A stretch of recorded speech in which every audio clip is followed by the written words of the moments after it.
Bonjour à tous et bienvenue dans une nouvelle vidéo. Aujourd'hui c'est la vidéo tant attendue entre guillemets puisque c'est la vidéo sur mes tatouages. Et je crois que c'était la vidéo que j'avais tellement hâte de filmer en fait. Et je l'ai commencé plusieurs fois, enfin je l'ai recommencé en fait.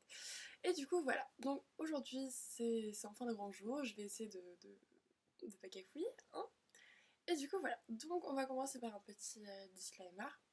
Tout simplement parce que j'étais vachement critiquée, enfin même par rapport à mes amis, etc., sur le prix des tatouages, comme quoi ça fait un coup, comme quoi j'étais trop jeune, que j'en avais trop, etc.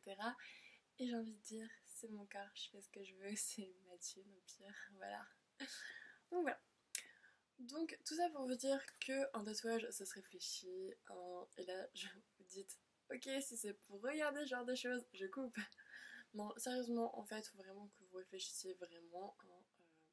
Je dis pas ça parce que voilà, je dis juste ça parce que par expérience, euh, on peut vouloir un modèle. Moi, je regrette aucun de mes tatouages, mais par exemple, je regrette par exemple l'emplacement de certains de mes tatouages. Je me dis pourquoi j'ai fait ça à cet endroit-là, quoi. Maintenant, enfin, des fois, je suis bloquée pour faire un autre tatouage parce que je me dis que lui, il est là et que du coup, je peux pas le mettre à cet endroit-là parce que lui, il bloque. Enfin, ça fait un peu Tetris, quoi.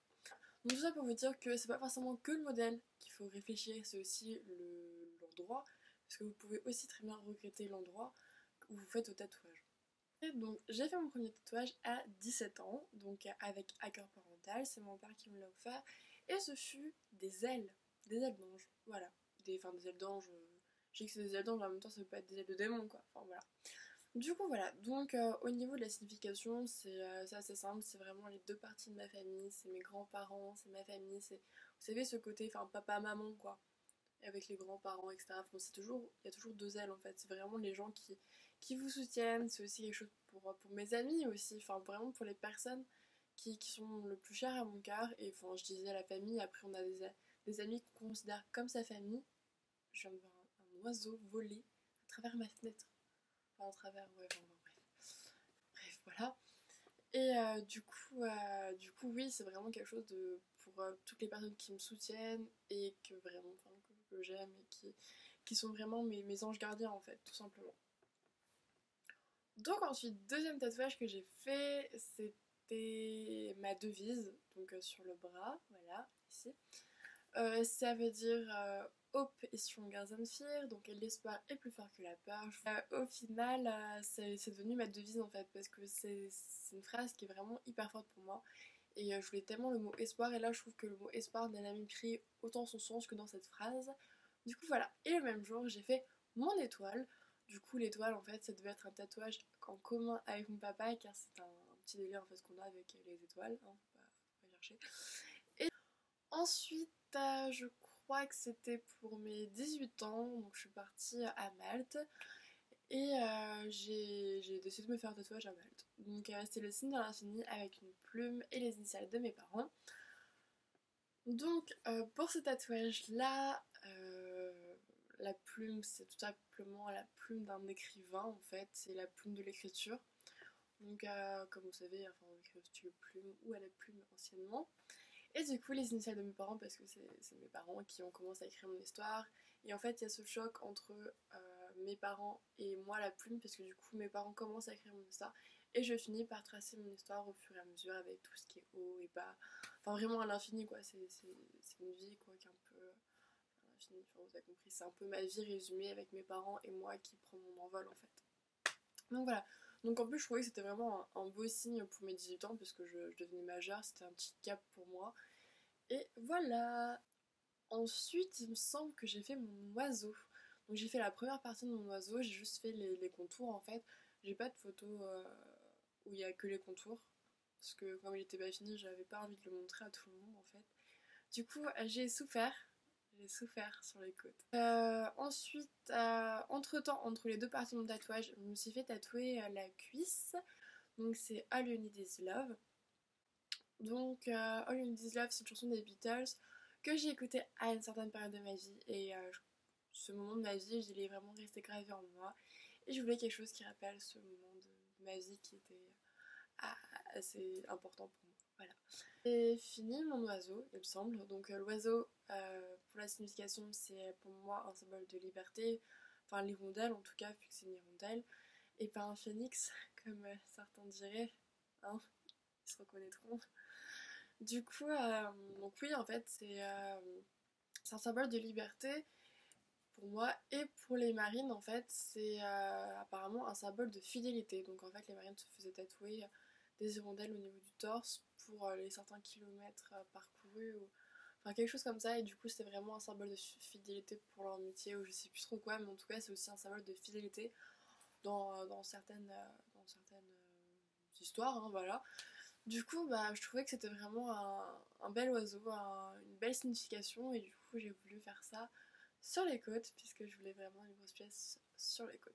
Ensuite, j'ai fait le amour, qui est juste ici. Donc, le amour, c'est un tatouage, donc bah, amour avec les flèches de Cupidon et le cœur. Je vois pas ce que je peux vous dire de plus. Donc, ensuite, j'ai fait celui-ci que j'ai au poignet. Donc, c'est un mandala coupé en deux. Donc pour moi le mandala c'est comme une sorte de... Enfin moi je voulais vraiment une rosace revisitée. Donc la rosace pour, vous savez, la boussole. Enfin la rosace qu'il y a dans les boussoles. Qui signifie le voyage. Donc je vous expliquerai pourquoi le voyage. Puisqu'en fait il va avec ce tatouage là. Donc le voyage en fait c'est parce que mes grands-parents adorent voyager. Et que du coup je voulais pas faire de simple date de naissance. Je voulais vraiment faire un symbole ou une image qui les représente, et du coup le voyage je trouvais que c'est une bonne façon de les qualifier. Donc ce n'est pas, ils sont pas du tout étrangers ou autres, en fait c'est juste que ils ont une passion du genre aller au Brésil, au Mexique, aux États-Unis, ils ont fait tous les pays du monde, hein, ça y est, alors que moi genre je bouge pratiquement pas.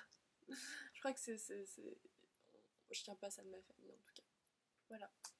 Donc, pour finir, c'est un mandala revisité, tout simplement. Pourquoi couper en deux? Parce que c'est la moitié de ma famille, donc mes grands-parents, en fait, deux quarts, ça fait deux personnes, et les deux autres quarts sont été mes quatre grands-parents, enfin vous avez compris. Donc il est fait en point par point, donc ça a pris un peu de temps, je fais déjà des retouches, je l'ai un peu modifié, etc. Du coup, enfin, je suis satisfaite, et puis, de toute façon, ça reste toujours un bon souvenir, un tatouage, et je vois pas pourquoi je les regretterais. Il y aura les dates ici, donc c'est les dates de naissance de mes grands-parents, tout simplement. Du coup, pour ma rose, ça a été du coup l'avant-dernier tatouage, puisque j'ai fait mes dates à la fin. Mais du coup, cette rose, en fait, je la voulais blanche, je voulais pas d'ombre, je voulais pas de couleur, je voulais vraiment une rose blanche. Parce que je trouve que une rose blanche, je trouve ça pur en fait. Je trouve ça épuré, je trouve que c'est quelque chose de simple et de féminin. Enfin, je trouve que l'amour serait représenté par une rose rouge et la femme par une rose blanche. Parce que c'est quelque chose qui est simple, doux, quelque chose enfin, qui est vraiment hyper simple quoi, je veux dire. Voilà, et en fait comme je suis très blanche de peau, au final bah, j'ai pas eu à la colorier en blanche.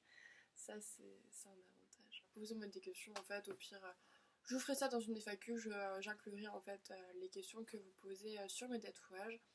Donc j'espère avoir répondu à certaines questions en fait.